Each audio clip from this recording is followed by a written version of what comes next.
Ry malala, ity dia misy teny izay avao am-ponindray ary ampion'ireo rehetra manana fotorotoro sy mangovitra eo anoloan'ny fotoana sarotra izay mitranga amin'ny fiainan'izy ireo. Ry rahalahigo, ranabaviko, izao fotsiny no tadidio. Ny zavatra mitranga anio dia tsy ny fahamarinana. Tsy ny fahamarinana voasoratra avy amin'Andriamanitra momba ny fiainantsika tokoa ny zava-misy izay lalaovantsika indraindray. Indraindray dia toa mifanohitra amin'ny teny fampanantenana azontsika avy amin'Andriamanitra ny zava-mitranga ka mahatonga antsika hisalasala ny fahatokiana an'Andriamanitra fa hanatanteraka ny drafiny ho an'ny fiainantsika izy.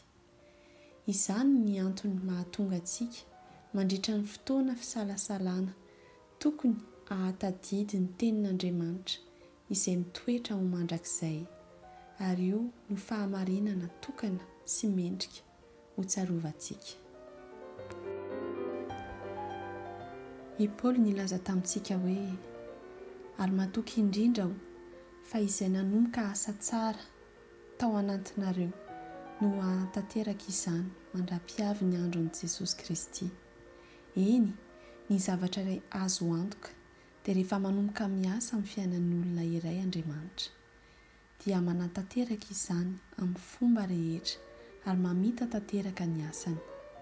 Tsy anisan'ireo izay miala amin'ny lalana izy, tsy anisan'ireo izay ketraka, tsy anisan'ireo izay manomboka manao ny asa ary avy eo tsy manana ny hery, ny fahaizana ary ny fomba ahafahana faran'izay natombony.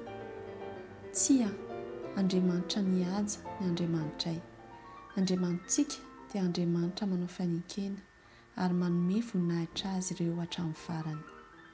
Mandra-pahatanteraka izy ireo tanteraka. Ry rahalahigo, ranabaviko, mahazahoa toky fa raha nanomboka nanao zavatra teo amin'ny fiainanao Andriamanitra, afaka fotoana fohy dia ho tonga mitanjona izay irian'Andriamanitra ho anao ianao.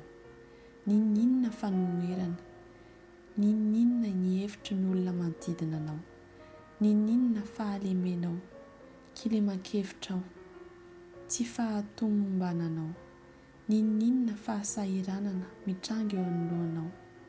Mahery tokoa Andriamanitra ka hanatanteraka, antsakany sy andavany ny zavatra notapahany teo amin'ny fiainanao. Azonao antoka izany. Tsarovy ny fiainan'i Mosesy. Andriamanitra dia nametraka drafitra manokana iray ho an'ny fiainany hatramin'ny nahaterahany ka nomeny azy io ho tonga lafatra. Nandritra ny androm-piainany, Mosesy dia namaitra tanan'Andriamanitra. Raha manadihady ny zavatra rehetra ianao dia afaka matsapa fa tsy fehezin'ny zavatra nitranga sy ny zava-nisy teo amin'ny fiainany foana izany. Raha ny nahaterahany dia tsy misy fifehezana ny ho avy, fa na izany aza Andriamanitra mihitsy no nitaridalana azy amin'ny toe-javatra rehetra mba hahatanteraka ny laharana natrehany ho azy. Atolotra toerana avo ho amin'ny fianakavian'ny mpanjaka izy mba ahafahany manome fampianarana izay mety ho azony raha nijanona Hebreo tsotra izy.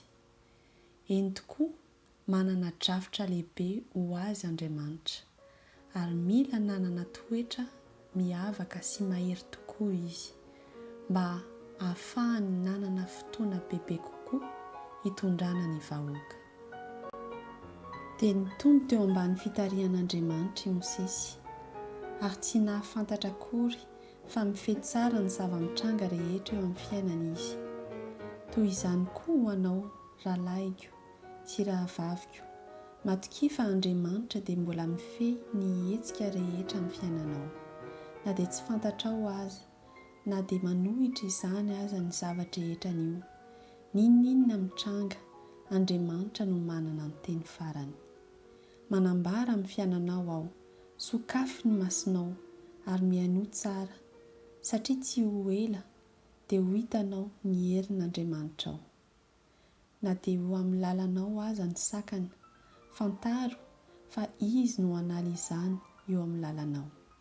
tsy hamela ny marina angozohozo izy fa mitazona azy amin'ny tanana ankavanana ary hiantoka ny fiarovana azy. Eny, ametraka ny anjeliny eo anelanao izy, hiaro anao amin'ny loza rehetra.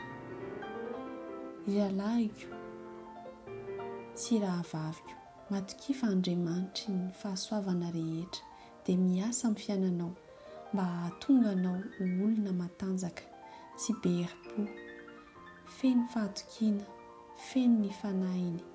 Izy dia ampahery anao, mandra-panavotany anao tsy ho resy. Tsy hamelanao alaim-panahy mihoatra noho ny herinao izy, fa amin'ny fakapanahy kosa dia hanome lalana anao izy. Azadiny mihitsy fa tianao izy, ninona toe-java mitranga.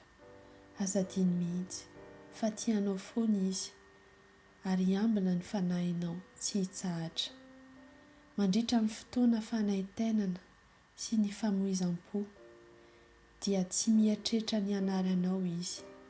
Tsarovy fa mitondra anao eo amin'ny sandriny be fitiavana izy. Mamihina anao eo amin'ny fony izy ary hiaraka aminao mandra-pahatonga ny andro hanafahana anao. Efa ho avy izany andro izany, koa miomana azonao an'ilay fifaliana izay mihoatra ny fanantenanao rehetra ary hamafa ny ranomaso rehetra izay nalatsaka ao nandritra n'izay fotoana rehetra izay. Manan'Andriamanitra lehibe, tsy manampetra tokoa isika, izay tia antsika mihoatra lavitra ny eritreretintsika.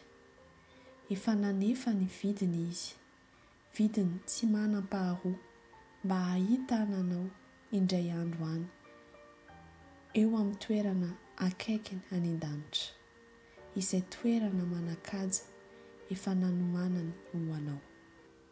Mahereza sy mahatanjahà, manana herim-po sy faharetana ary amin'ny toe-javatra rehetra mahatokia.